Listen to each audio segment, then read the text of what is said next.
I asked 2008 about the morning Lehman Brothers ceased to exist. It was a Monday, September 15th. Most people woke up, made coffee, and turned on the news. And the number they saw didn't make sense at first. $619 billion. That was the size of the hole. The largest corporate bankruptcy in American history, filed quietly before the markets even opened. But here's what 2008 told me that most history books skip over. The building didn't fall that morning. It had been falling for a long time. The crack in the foundation started years before anyone used words like subprime, toxic assets, or credit default swap in ordinary conversation. By September 2008, those words were everywhere, whispered in trading floors, shouted on television, and felt in the savings accounts of people who had never heard of Lehman Brothers until the day it disappeared. What made that Monday different wasn't that something broke. It was that the world finally saw it break. Lehman Brothers had been operating since 1850. It survived the Civil War. It survived the Great Depression. It survived 2 world wars and every market crash in between. 158 years of history, and it was gone before the New York Stock Exchange rang its opening bell.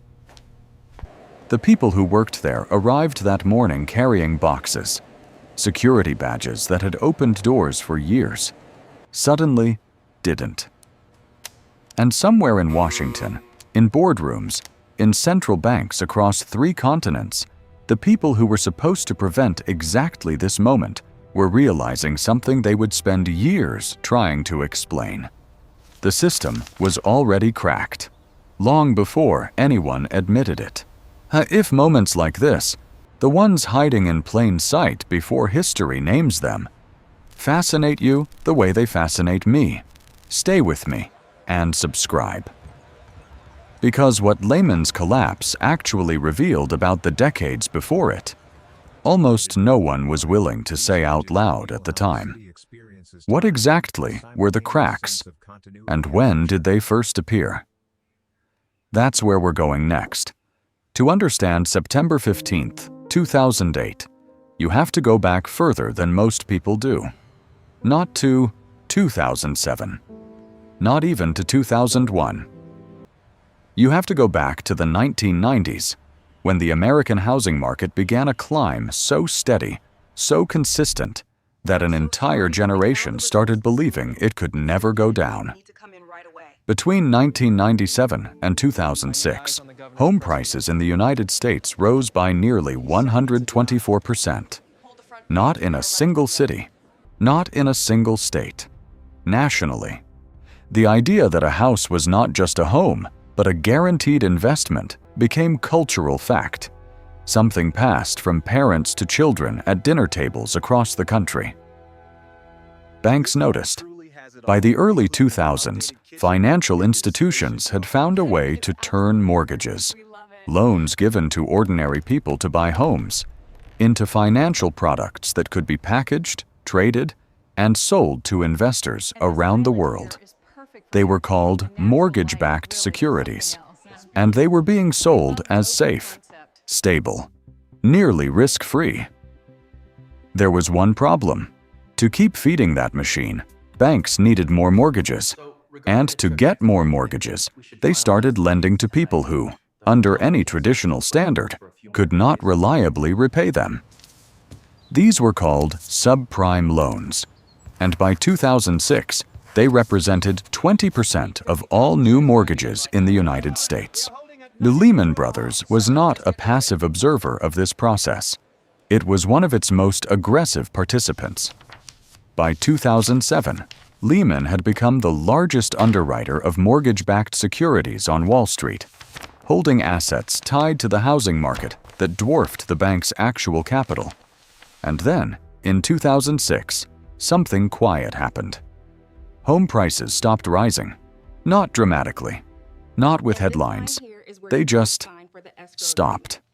And then, slowly, they began to fall. Adjustable rate mortgages reset to higher payments. Defaults began to climb. The assets that had been called safe started losing value, first slowly, then not slowly at all. The crack had been there for years. By 2007, it was visible to anyone willing to look directly at it. Most chose not to. But there was one moment, one specific decision, that turned a crack into a collapse. And that decision happened not inside Lehman Brothers, but in a room in Washington, D.C. By the summer of 2008, the cracks were no longer quiet. In March of that year, Bear Stearns, one of Wall Street's oldest investment banks, had to be rescued over a single weekend. The Federal Reserve helped broker an emergency sale to J.P. Morgan Chase for what amounted to almost nothing. The message sent to the financial world was significant. The government would intervene. It would not let a major institution fail. Lehman Brothers heard that message. So did its creditors. So did the markets. But Lehman was in worse shape than Bear Stearns had been. Through the summer of 2008, its leadership attempted to find a buyer, a partner, a lifeline. Talks were held with Korea Development Bank. Negotiations opened with Barclays of the United Kingdom and with Bank of America. Each conversation ended without a deal. Then came the weekend of September 13th and 14th, 2008. Senior officials from the U.S. Treasury and the Federal Reserve gathered the heads of Wall Street's largest banks at the offices of the New York Federal Reserve. The message from Treasury Secretary Henry Paulson was direct. The government would not be providing public funds to rescue Lehman Brothers. A private solution had to be found before Monday morning. No private solution was found. At 1:45 a.m. on September 15, 2008, Lehman Brothers Holdings Incorporated filed for Chapter 11 bankruptcy protection. The filing listed $639 billion in assets and $619 billion in debt. It was, and remains, the largest bankruptcy filing in United States history. When markets opened that morning, the Dow Jones Industrial Average fell 504 points, its single largest point drop since the reopening of markets after September 11, 2001. Credit markets, which allow businesses and banks to borrow from each other to function daily, began to freeze. Within 24 hours, the effects were being felt not just in New York, but in London, Tokyo, Frankfurt, and Sydney. The wall hadn't just cracked, it had come down. If you remember where you were that Monday morning, what you felt when you saw those numbers, tell me in the comments. Because what happened in the weeks that followed affected people who had never once heard the name Lehman Brothers. The collapse itself lasted one morning. The consequences lasted years, and some of them are still with us today. The filing happened before sunrise, but the world felt it long after dark. In the days that followed September 15th, something that economists describe as a credit freeze took hold of the global financial system. Banks, uncertain about which institutions were holding toxic assets, uncertain about who might be next, stopped lending to each other. The machinery that keeps modern economies moving, the daily flow of short-term borrowing between financial institutions, slowed to near paralysis. Within 2 days of Lehman's collapse, one of America's oldest money market funds, the Reserve Primary Fund, announced that losses tied to Lehman debt had caused its value to fall below $1 per share.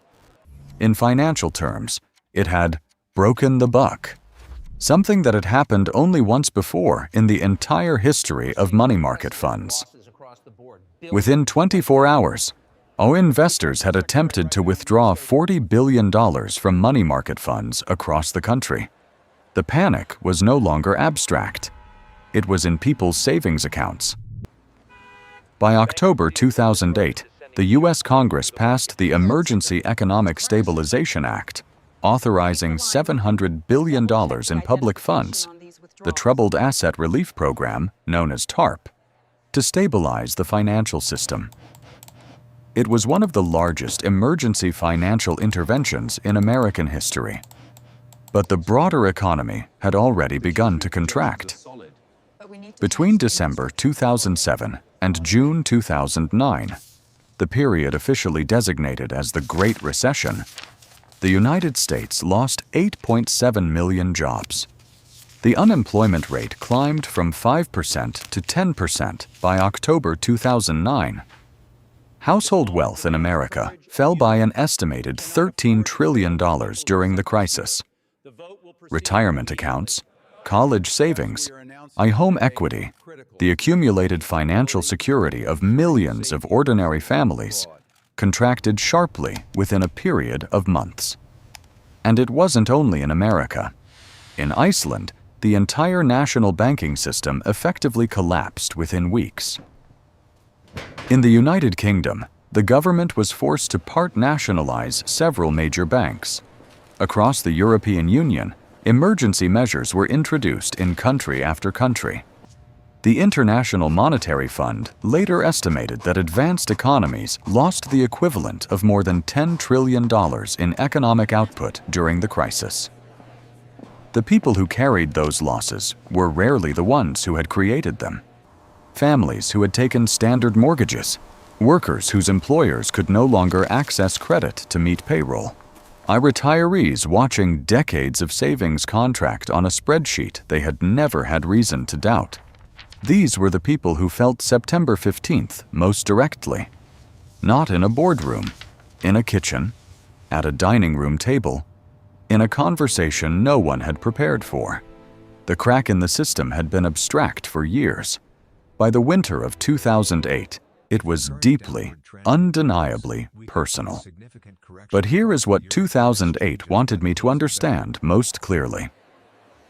The question it kept returning to, quietly, was not what happened, but what it permanently changed. And that answer is still unfolding. The Great Recession officially ended in June 2009. But endings in economics are measured in data points. They are not always felt the same way by the people living inside them. The jobs that were lost between 2007 and 2009 took years to return. And for many workers in manufacturing, construction, and middle-income industries, the jobs that came back were not the same jobs that had disappeared. Wages in several sectors remained stagnant for nearly a decade.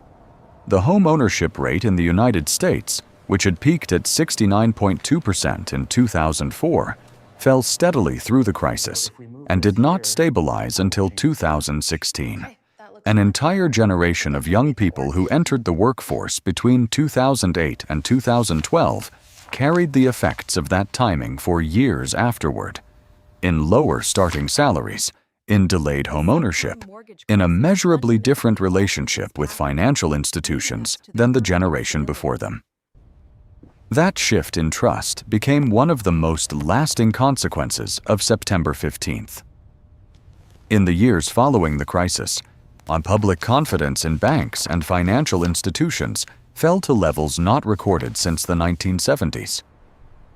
The Dodd-Frank Wall Street Reform and Consumer Protection Act, signed into law in July 2010, introduced the most sweeping changes to American financial regulation since the Great Depression, including the creation of the Consumer Financial Protection Bureau and new requirements for the kind of capital banks were required to hold against potential losses.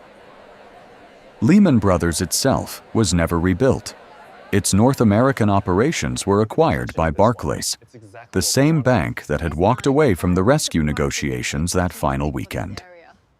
Its investment management division was sold. Its name disappeared from the buildings it had occupied for generations. But its absence changed the architecture of global finance in ways that are still being studied, still being debated, and in some cases, still being felt.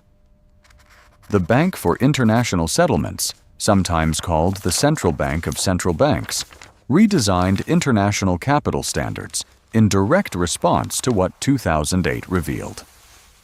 The concept of institutions being too big to fail, a phrase that entered ordinary language during those months, became the subject of regulatory frameworks, academic research, and political debate that continues today.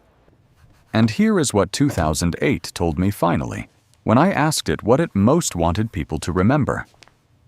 It said, the system was already cracked, not because of one bank, and not because of one decision, but because for a long time, it was more comfortable to believe the crack wasn't there. The morning of September 15th, 2008 did not create a crisis. It revealed one. And the distance between those two things, between what is real and what we are willing to see, is perhaps the most important lesson that year left behind. If this moment changed your life too, if you were there, or if understanding it changes how you see the world you're living in now, share this with someone who needs to hear it. Because history doesn't warn us loudly. It leaves marks, and sometimes only later do we learn to read them.